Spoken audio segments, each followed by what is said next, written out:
statement that has been issued out.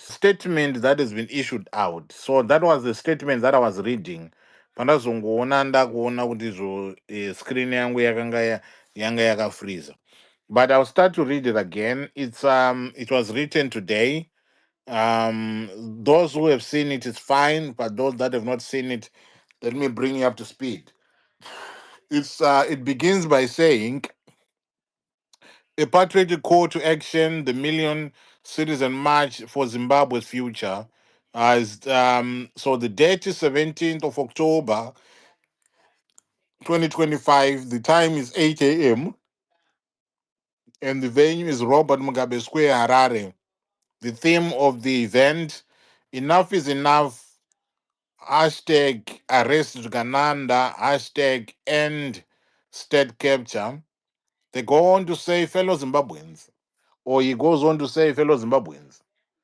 Right. Our nation stands at a crossroads. For too long, we've watched as the world of our beloved country, built by the sweat and sacrifice of our people, has been systematically looted by a criminal cartel known as the Gananda. They've stolen over US 7 billion from our state coffers. This is not just a number. This is our hospitals without medicine, our schools without books, our roads in ruins, and our pensions rendered worthless.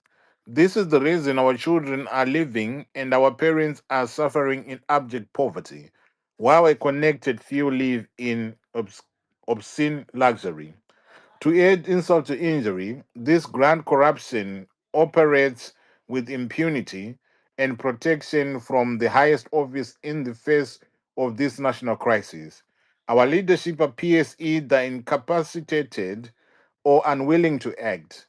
The silence from the top is a betrayal of the oath to protect and serve Zimbabwe. The time for silent anger is over. The time for peaceful collective action is now. We will not be intimidated. We will not be silenced. We are the soul of the nation. And on the 17th of October, we will rise as one. This is not a protest, it is a solemn assembly of patriots. We call upon every Zimbabwean, from Harare to Bulawayo, from Mutare to Vic Falls, from the diaspora in spirit, to join the Million Citizen March in Harare. Our demands are clear and just. Um, so these are the demands. Number one, immediate arrest and prosecution. We demand the immediate unconditional arrest and prosecution of Zigananda and all their accomplices for grand corruption and state capture. Number two is on accountability and transparency.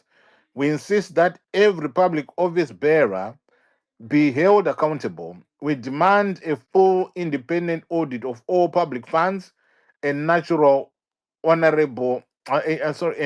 resources contracts. Number three, restore the rule of law. We advocate for the absolute upholding of our constitution. The law must be applied equally to all citizens without fear or favor. Number four, demand says protect our security forces. We call on our armed forces and police to remember their constitutional duty to protect the people, not to corrupt, not the corrupt. Stand with your fellow citizens as we exercise our democratic right to peaceful assembly. Join us at Mugabe Square. Let your presence be your voice. Bring your Zimbabwean flag, bring your water, bring your courage and your conviction. Come peacefully with dignity and purpose. This is our moment to reclaim our destiny. Let us stand shoulder to shoulder, not as political parties or tribes, but as Zimbabweans demanding a better future for ourselves and our children. Together, we can take back our country. Together, we can end the looting. Together, we can build a Zimbabwe free from corruption and state capture. See you on the 17th. Let the world hear your voice. Yours, Comrade Blessed Runesu Geza. Hashtag arrest Gananda. Hashtag end state capture. Hashtag Zimbabwe is rising. Hashtag our country, our future. So that is what Comrade Geza is put out. And already I am seeing posters that are all over social media advertising this march on the 17th is a 1 million march. So what I understood from his presser is that there is going to be a two-pronged attack.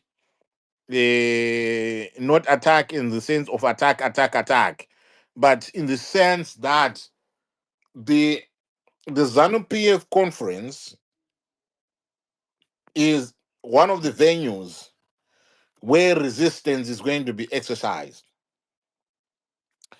And then on the 17th, it is a call for all Zimbabweans to come together and protest or gather or show their solidarity or come together and be heard,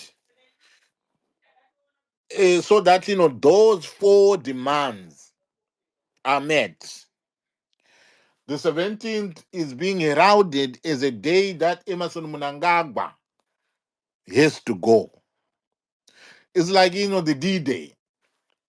So if you remember the D-Day that brought about, is it the end of the Second World War, if my memory serves me right, you would find that, it took different forces, coming together to say we need to put an end to this. And I'm not sure whether that is the rallying call that is being put out there, but it seems that is the rallying call that is being put out there. Because it doesn't matter who you are. It doesn't matter where you come from. It doesn't matter whether you are in Mabuku, Tafara. It doesn't matter whether in Cholocho. It doesn't matter whether in Dotito. It does not matter whether you're in Macheke. It does not matter. Wherever you are, there is a call for you to make your way to Harare if you can. If you can't, you need to do that in spirit. The diaspora, you need to do that in spirit. Everyone who wants to see change in Zimbabwe, you might be a grouping of churches, it does not matter. You might belong to a political party, it does not matter. You might be a member of ZANU PF, it does not matter. As long as you want change, Geza is saying it is a day of reckoning. That is the day that everybody who wants to see change must come out and say enough is enough.